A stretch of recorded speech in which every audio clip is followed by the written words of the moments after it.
2025-এর এইচএসের জন্য যারা প্রিপারেশান নিচ্ছ এবং যাদের কম্পিউটার অ্যাপ্লিকেশান সাবজেক্ট আছে তাদের জন্য কিন্তু এবার এমএস এক্সেলের চার্ট তৈরির পদ্ধতি এই কোশ্চেনটা কিন্তু খুব ইম্পর্ট্যান্ট। একটা বইয়ের পেজ নাম্বার বলছি, দেখো 297।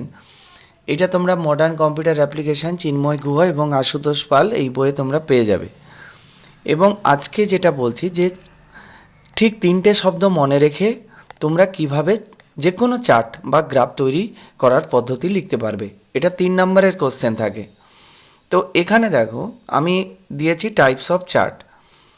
প্রথমে বলছি কলাম চার্ট। এবার কলাম চার্টটা দেখতে কেমন হয় দেখে নাও, স্ক্রিনে দিয়েছি, এইটাকে বলা হয় কলাম চার্ট। এবারে দেখো পাই চার্ট।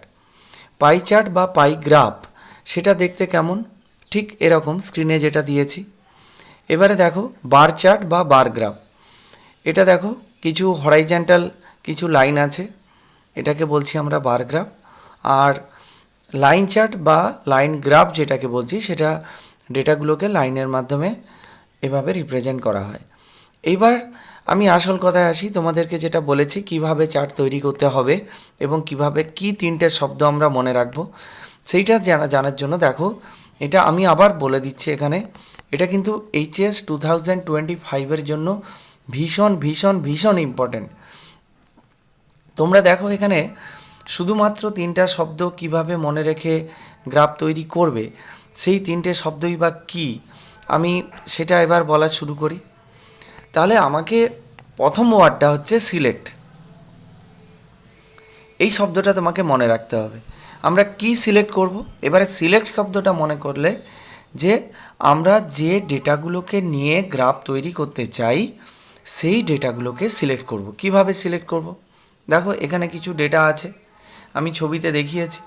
এইখানে দেখো এই ডেটাগুলোকে নিয়ে আমরা গ্রাফ তৈরি করতে চেয়েছি। তাই দেখো তুমি কি করবে, প্রথম এই ডেটাগুলোকে সিলেক্ট করব বলে এটা লিখবে, 1 নম্বর স্টেপ। এইবার পরের ওয়ার্ড, সেকেন্ড ওয়ার্ডটা কি আছে? সেকেন্ড ওয়ার্ডটা আছে ইনসার্ট। ইনসার্ট কি আছে যে ইনসার্ট একটা হচ্ছে রিবনের নাম। এইখানে দেখো আমি ইনসার্ট রিবনে দেখিয়েছি, এখানে এক্সেলে অনেকগুলো রিবন আছে, তার মধ্যে ইনসার্ট রিবন। এবং সেই রিবনের মধ্যে দেখো table, illustration, chart, links, text, অনেকগুলো কমান্ড গ্রুপ আছে। তাহলে আমার সেকেন্ড স্টেপটা হচ্ছে যে ক্লিক অন ইনসার্ট রিবন, অর্থাৎ ইনসার্ট রিবনে আমরা যাব। এটা হচ্ছে সেকেন্ড স্টেপ।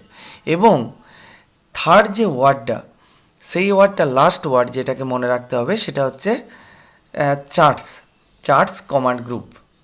অর্থাৎ চার্ট তৈরি করতে গেলে চার্ট শব্দটা আমার মনেই থাকবে, তাহলে আমাকে দুটো শব্দ মনে রাখতে হবে শুধু, ইনসার্ট আর তার আগে কি data select, insert ribbon, chart command group. এবারে দেখো চার্ট কমান্ড গ্রুপটা আমি দিয়েছি, দেখো মাঝামাঝি আছে, এই ছবিটাতে দেখতে পাচ্ছ যেখানে কতগুলো চার্টের ছবি দেওয়া আছে। এবার আমরা কি করব, চার্ট কমান্ড গ্রুপে ক্লিক করব। চার্ট কমান্ড গ্রুপে ক্লিক করার পরে আমি যে চার্টটা তৈরি করতে চাইছি, column chart, bar chart, pie chart বা লাইন চার্ট, যে চার্টটা তৈরি করতে চাইছি আমি সেই চার্টের নামে ক্লিক করব। নামে ক্লিক করার পরে এই যে দেখো এই যে এখানে দেওয়া আছে column chart, line chart, pie chart, bar chart, যে চার্টগুলোতে যে চার্ট তৈরি করতে চাইছি সেই চার্টের নামের উপরে ক্লিক করব। তো ক্লিক করলে কিছু লেআউট আসবে। লেআউট মানে কিছু ডিজাইন, মানে চার্টটাকে আমরা 3D দেখতে চাই না 2D দেখতে চাই না কেমন দেখতে চাই সেটার মতো লেআউট আসবে। তারপর সেই লেআউটে আমরা ক্লিক করে দেবো। ক্লিক করে দিলে আমাদের চার্ট বা গ্রাফ তৈরি হয়ে গেল। কিন্তু আমার বলাটা কিন্তু এখনও শেষ হলো না। তোমরা আরও সংক্ষেপে আমি বলছি তোমরা কিভাবে মনে রাখবে। জাস্ট দেখো এই 3টে শব্দ 3 নাম্বার কনফার্ম, কারণ এটা লং কোশ্চেনে এবার আসার সম্ভাবনা বেশি। এইখানে আমি এক্সেলের আমি ঠিক আরেক 235 নম্বর পেজ নিয়ে একটা আলোচনা করেছিলাম, সেখান থেকে বলেছিলাম 3, আজকে বললাম 3। তাহলে 10-এর মধ্যে 6 নাম্বারের কনফার্ম আমি বলতে পারলাম যে 6 নাম্বার আসতে পারে জাস্ট এইটুকু পড়লে এমএস এক্সেল থেকে। এখানে দেখো আমরা তাহলে কি করব, সিলেক্ট ডেটা, ইনসার্ট রিবন, তারপর চার্ট কমান্ড গ্রুপ, তারপর এই 3টেই জাস্ট শব্দ আমরা মনে রাখবো। আজকে আমার এইটুকুই বলার ছিল। আমার channel study computer science with Manas sir, এই ক্লাসটি তোমাদের ভালো লেগে থাকলে তোমরা লাইক করবে এবং কমেন্ট বক্সে কমেন্ট করে জানাও তোমাদের ক্লাসটি কেমন লেগেছে। এবং আমার চ্যানেলে যদি নতুন হয়ে থাকো এরকম ক্লাস পেতে আমার চ্যানেলটিকে সাবস্ক্রাইব করবে। Thank you.